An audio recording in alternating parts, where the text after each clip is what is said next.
भगवान शंकर से कहते हैं कि हे प्रभु मेरा एक प्रश्न है। मुनि लोग जो परमार्थ पथ पर चलते हैं वो राम को ब्रह्म बताते हैं, ब्रह्म कहते हैं। आप दिन रात राम राम राम राम राम राम जपते हैं। प्रभु मेरा एक प्रश्न है।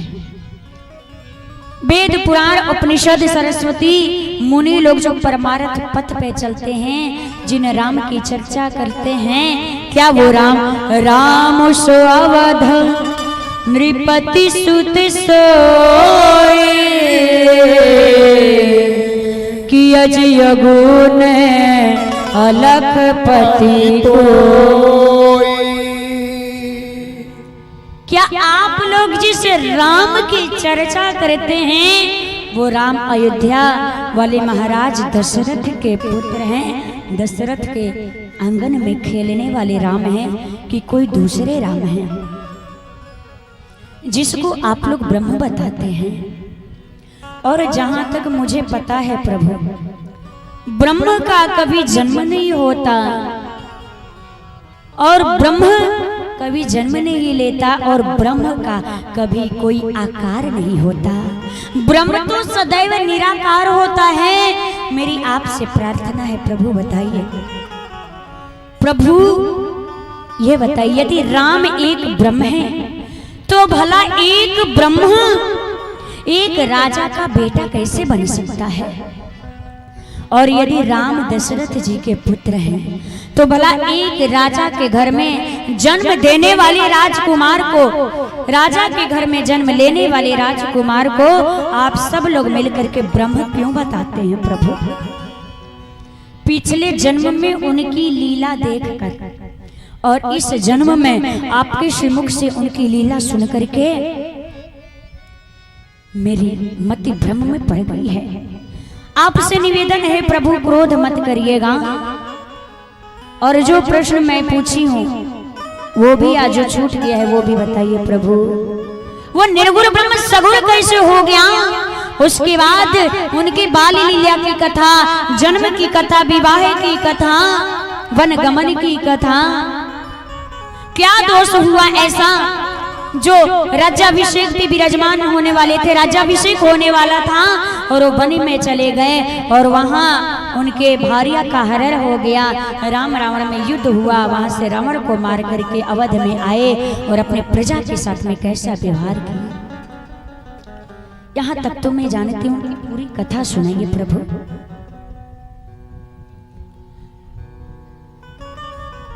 यहाँ तक तो मैं जानती हूँ, क्या आप भी उन्हीं राम को जपते हैं कि कोई और राम है?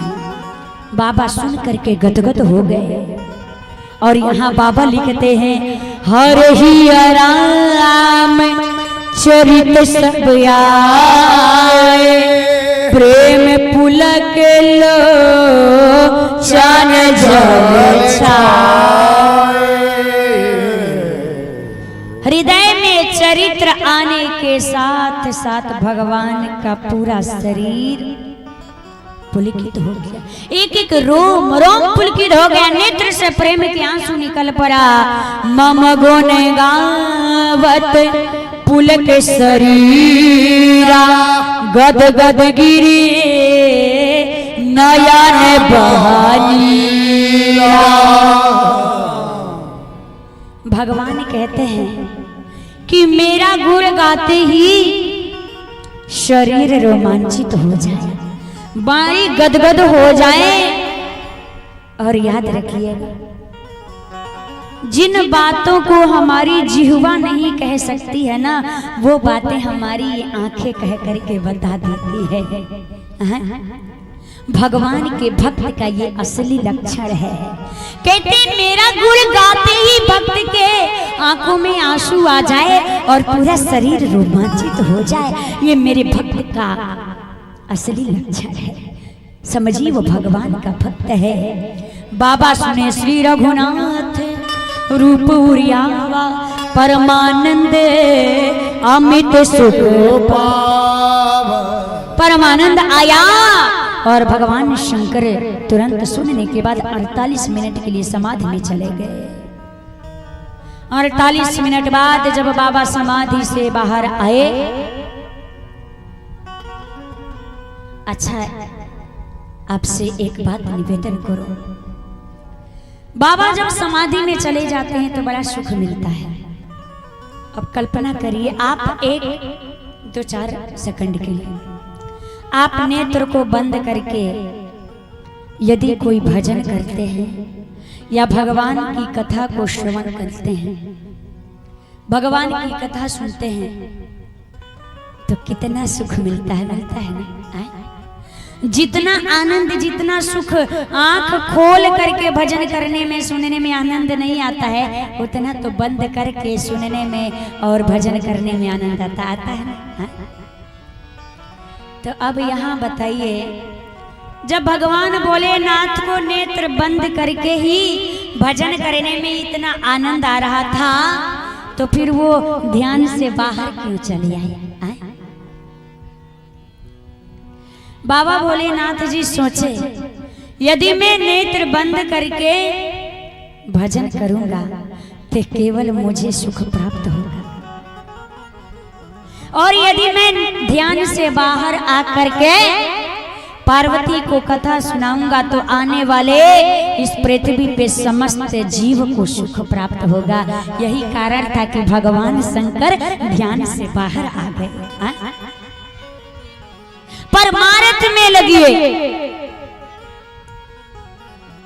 पार्वती जी कथा सुनेंगी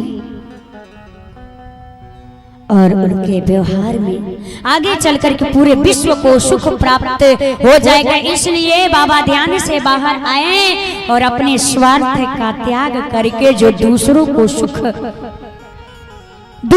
सुखी करने में लगा हुआ है, वह जीव परमार्थ में लगा हुआ है।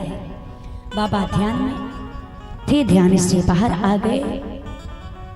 भगवान कहते हैं कि देवी, जिस प्रकार ये प्रकाश है ना, ये प्रकाश चली जाए, प्रकाश के अभाव में हम रस्सी को सर्प जान लेते हैं।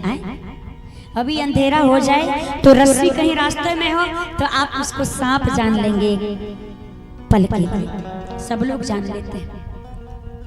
प्रकाश के अभाव में जिस प्रकार से हम रस्सी को सांप जान लेते हैं, सांप दिखाई पड़ता है, उसी प्रकार से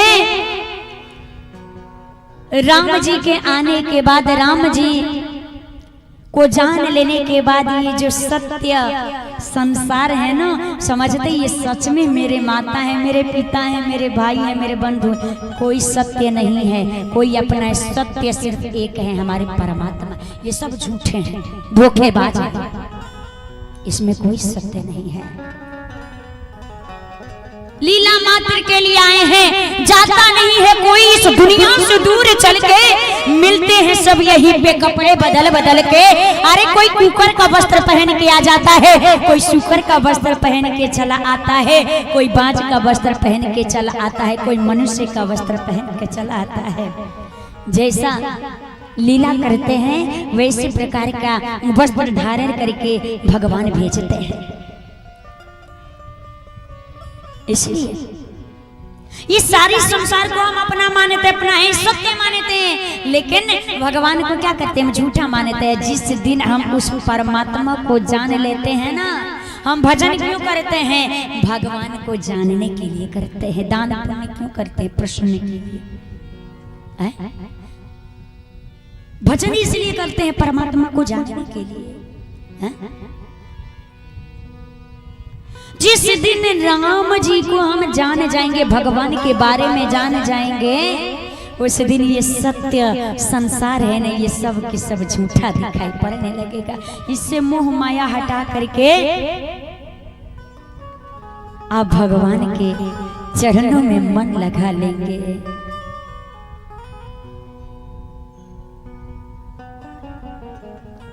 उस दिन से आप झोली माला लेकर के क्या करेंगे?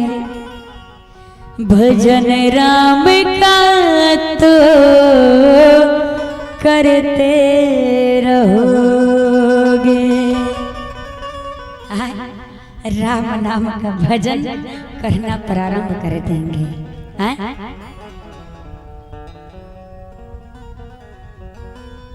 राम के नामों में विलीन हो जाए एकदम, तब कहेंगे अरे छोड़ो इस संसार से हट करके इस भगवान में मन लगाओ। कोई नहीं है अपना, सब स्वार्थ के लिए हैं। कोई बिना स्वार्थ का हमसे प्रेम नहीं करता है, हमसे जुड़ा नहीं होता है। इसलिए भगवान को जाने लेने का बाद ये सारा संसार झूठा लगता है। सोई जाने जही देहु जनाई, जिसको राम जी जनवाते हैं वही राम जी को जान पाता है। सब लोग राम जी को जान नहीं पाते हैं। और राम जी जनवाते किसको? जिसका ये मन निर्मल हो गया है। इसलिए मन को निर्मल बना के अब बैठे हैं यहाँ पर कथा में। और देखिए यहाँ पता चल रहा है कि अमर साहेब बाबूजी वहाँ जलेबी छनवा रहे हैं। उन्नीस भैया सुंदर सुंदर वहाँ समोसा छनवा रहे हैं। सबका ध्यान है कि कथवा कब खत्म होता है कि जाके गरम गरम जलेबी खाते हैं।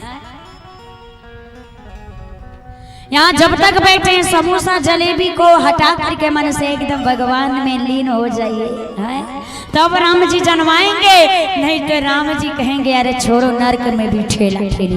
बोलिए राघवेंद्र सरकार की हो। इसलिए जागे जथा सपन भ्रम जाई।